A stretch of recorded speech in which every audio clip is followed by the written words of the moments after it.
Ya, assalamualaikum warahmatullahi wabarakatuh. Kawan-kawan, kembali lagi ya bersama kita yang tentunya akan selalu membawakan kabar-kabar menarik, berita-berita inspiratif seputar perkembangan Islam di seluruh dunia. Kawan-kawan yang berbahagia, hari ini kita tetap akan berbagi kisah perjalanan seseorang ya, bagaimana mereka ini akhirnya bisa menemukan hidayah di dalam hidupnya. Seperti yang akan kita bahas hari ini, ini kisah dari seorang anak berusia 19 tahun yang dimana dia ini menjelaskan bahwa dia pernah mengalami mimpi buruk, namun justru dari mimpi buruk tersebut ia merasa mendapatkan sebuah hidayah ya. Dari mimpi buruk ia mengaku mendapat sebuah hidayah. Jadi seperti apa kisahnya ya? Jangan kemana-mana kawan-kawan, simak sampai selesai. Ini dia kisahnya.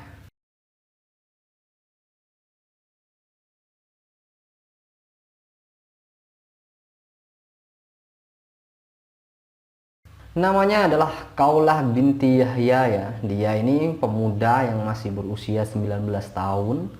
Nah, dia waktu itu berusia 19 tahun ketika dirinya masih mempelajari buku-buku tiap agama ya. Nah, dia mengaku melakukan pembelajaran dari setiap buku-buku dari setiap agama untuk mencari kebenaran katanya.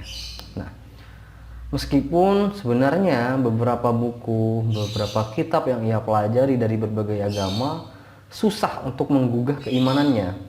Ketika dirinya ini meminjam sebuah Al-Quran dari perpustakaan, di beberapa pekan awal ada banyak ayat yang dia sukai. Namun ada banyak hal juga yang sebenarnya tidak bisa dia ini mengerti di dalam Al-Quran. Sehingga waktu itu Al-Quran pada saat itu bukan menjadi pilihannya ya. Islam tidak ada artinya. Nah, kata dia ketika masih berada di fase pencarian tersebut. Dia bercerita 4 tahun berlanjut setelah kejadian itu, dirinya telah mendapat pekerjaan mapan dengan segala kemewahan katanya. Nah, hingga suatu hari dirinya ini berbincang dengan kawan yang beragama muslim waktu itu di balkon ya. Nah, menurutnya meski temannya itu muslim, dia mengaku hanya sedikit kebiasaan muslim yang dilakukan oleh kawannya tersebut. Sebaliknya, temannya hanya berharap anaknya kelak akan dibesarkan sebagai muslim yang taat. Kaulah menyangkal pernyataan itu ya. Menurut dia, konsep surga dan neraka terlalu dibuat-buat. Hal itu diakuinya karena Islam tidak akan pernah menjadi jalannya. Kaulah juga menegaskan pada saat itu dirinya tidak akan menjadi seorang muslim. Never say never, kata teman saya. Saya menganggukkan kepala dengan penuh semangat dan saya bilang tidak pernah, ucapnya ya. Nah, setelah beberapa waktu berselang, dirinya ini menemukan sebuah buku kecil di mobil temannya ya. Dan dia memasukkan ke kantongnya setelah bertanya. Nah, sesampainya di rumah dan tidur, dia ini mendapatkan mimpi buruk yang pernah dialami. Ia juga masih ingat ketika bangun dan penuh dengan ketakutan serta penuh dengan keringat katanya. Dalam mimpi itu, saya berdiri di ruang gelap dan dikelilingi oleh binatang hitam besar yang terengah-engah. Aku bisa merasakan napasnya yang menjijikkan dan merasakan dadaku hancur, ujar dia. Merasa tidak enak, ia sadar dirinya terbangun dan telah sampai di ruang tamu dekat dengan rak.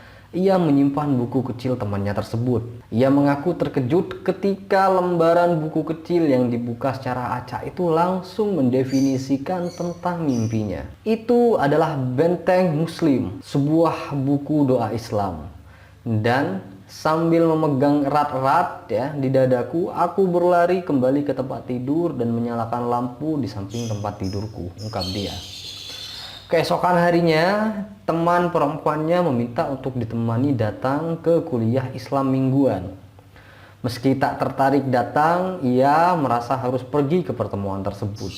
Nah, sesampainya di sana, kaulah ini menggambarkan beberapa gadis duduk di lantai ya. Mereka mengobrol, sedang sebagian memakai syal, yang lainnya tidak. Obrolan mereka memudar ketika seorang wanita masuk.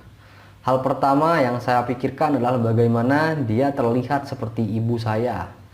Hanya saja ditutupi dengan jilbab kanangnya. Dia melanjutkan, dalam kuliah tersebut dirinya menjadi sangat antusias ya. Terlebih pembicaraan yang difokuskan adalah mimpi. Beberapa bulan setelahnya, Kaulah ini lebih giat mempelajari literatur Islam dan menghadiri pertemuan ya. Ia mengaku memiliki keinginan mendalam untuk mendengarkan berjam-jam kajian Islam saat pulang kerja. Nah, bahkan kebiasaan muslim seperti makan dengan tangan kanan dan hanya makan makanan yang halal juga ia ikuti. Orang di sekelilingnya juga mengingatkan ancaman hukuman karena tidak sholat atau tidak menutup aurat dengan benar katanya. Hal itu ia sebut sebagai hal yang mengganggu dan membuatnya ini kesal. Alih-alih mengucapkan 2 kalimat syahadat, namun sore itu ia duduk sendiri ya. Kaulah ini bingung dengan perasaannya ya. Dia bingung dengan perasaannya sendiri, seolah-olah hanya dirinya dan Allah lah yang mengetahui kebingungan tersebut. Dan tak berlangsung lama, di dapur kecil itu di salah satu kota Eropa, akhirnya dia memantapkan dirinya ini untuk mengucapkan 2 kalimat syahadat dan dia menjadi seorang muslim. Setelah menjadi seorang muslim, dirinya ini menjalankan sholat secara teratur dan memohon kepada Allah untuk dikuatkan mengenakan jilbab ya, serta memohon diberi kekuatan agar bermanfaat bagi negara dan muslim lainnya. Subhanallah, itulah ya kisahnya ya. Dari mimpinya mimpi yang sangat menakutkan sebenarnya. Dia mimpi berada di dalam kegelapan, di ruang sempit yang kalau kita definisikan mungkin itu mimpi di alam kubur ya. Dan semoga ya kawan-kawan, kisah ini dapat menginspirasi kita untuk selalu istiqomah di jalan Allah Subhanahu wa taala, serta semoga dari kisah ini juga kita selalu dikuatkan keimanannya, selalu bertawakal kepada Allah Subhanahu wa taala. Amin ya rabbal alamin. Saya juga ucapkan terima kasih karena kawan-kawan semua sudah menonton video ini sampai selesai. Jangan lupa untuk menonton video yang lainnya karena masih banyak sekali kisah-kisah inspiratif lainnya ya. Itu saja. Terima kasih, kurang lebihnya mohon maaf. Wabillahi taufiq wal hidayah. Assalamualaikum warahmatullahi wabarakatuh.